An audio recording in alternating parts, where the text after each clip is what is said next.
In September of 2022, I was the rock star at my company and less than a year from getting promoted to my boss's job. A month later, in October of 2022, I was on the verge of being fired from the same position. Now what changed? My bosses did. The first one believed in me, the other one didn't and saw me as a threat to his position and authority. The Pygmalion effect happened and affected me in the worst possible way. In this video, I'll explain what the Pygmalion effect or golem effect, if it's negative, is, and why it's crucial for leaders and managers to use it effectively and positively. Then I'll show you how I use it and what are its effects if I use it properly on my personal example as a leader. In the end, I'll reveal how implementing the Pygmalion effect with two other concepts are the foundation for 80% of my success as a leader and manager. Pygmalion or golem effect is a self-fulfilling prophecy, and it goes like this. My beliefs and expectations towards you influence my actions towards you, and my actions towards you impact your belief about yourself. Your belief about yourself will cause what actions you take towards me, and your actions towards me will reinforce my belief and expectations of you. And this is going to go on round and round in circles. It's pretty much a catch-22 almost. What's also important here to highlight is that this only works if the expectations are real. If I don't believe in you or you don't believe in me, it's not gonna work. There's no fake it till you make it moment here. Whatever I say to my team needs to be repeated by my nonverbal, my subconscious communication to my team. My team is gonna be picking up those subconscious cues, whether I believe in them or not. It really doesn't matter what I say. If I tell them I believe in you, but if my subconscious mind is actually telling them I really don't believe in you, they're not going to be believing me. The Pygmalion effect is actually going to be the golem effect because I'm going to be showing them that I don't believe in them. Subconsciously, of course. And through this subconscious, I'm going to be telling them whether they're meeting my expectations or not. So this is where my role as a leader, manager, and the coach to my team members is so huge. Because when my verbal and nonverbal communications are aligned is where the Pygmalion effect is going to have its utmost effect. It's where my team members are going to be shining because I believe in them. My expectations of them are through the roof. And my team members are going to be rewarding these expectations with their best work, their best performances ever.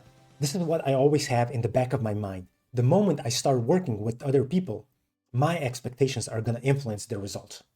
This is why I always look at others' strengths and their potential and use it as a positive, because I want to use the Pygmalion effect to the utmost advantage that I can. As you were able to see in my story, 1 month I was the superstar because my boss believed in me. The next month I was the worst performer because my boss didn't believe in me. Actually produced the golem effect of me being completely incapable of doing anything right. And this reinforcement over and over again pretty much brought me from being a superstar 1 month to the worst possible performer the next month.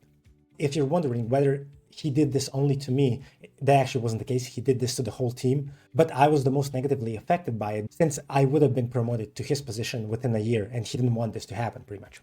He lost 80% of the team within 3 months and he got replaced a year later because he was just so incapable. I'd love to hear some of your stories about the Pygmalion effect. One example when I used the Pygmalion effect to its utmost efficiency was when I was a head of operations for a food delivery company. I hired a person that I thought was going to be a brilliant analyst. He was going to be amazing, but he himself didn't think that he was anything at all. He was actually surprised why I actually even hired him and what I saw in him. He was extremely introverted. He didn't want to talk with people. He had an overall problem of meeting people's expectations and just doing what he knew, what he should be doing, but actually not following up through with it. So I believed in him from day one. I knew he was the right hire. I just needed to show him that.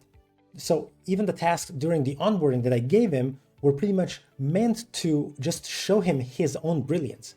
And he was brilliant in analysis, in big data analysis, and using Excel to actually extrapolate the data that I wanted.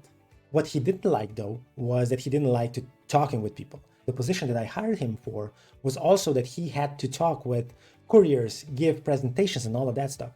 So what I told him was, hey, just do 2 or 3 so that you're going to understand what needs to be done, what your role should be.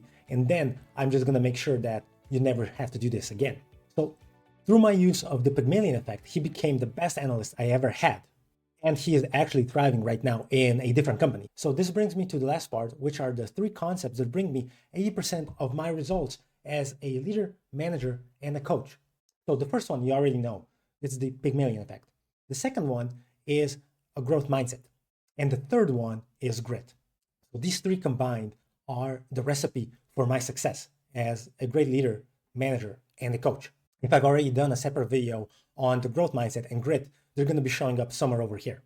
If not, I'm sorry to say you're actually going to have to wait a little bit longer for me to produce those videos. But for now, these 2 videos are going to do fine. Have you ever had this happen to you?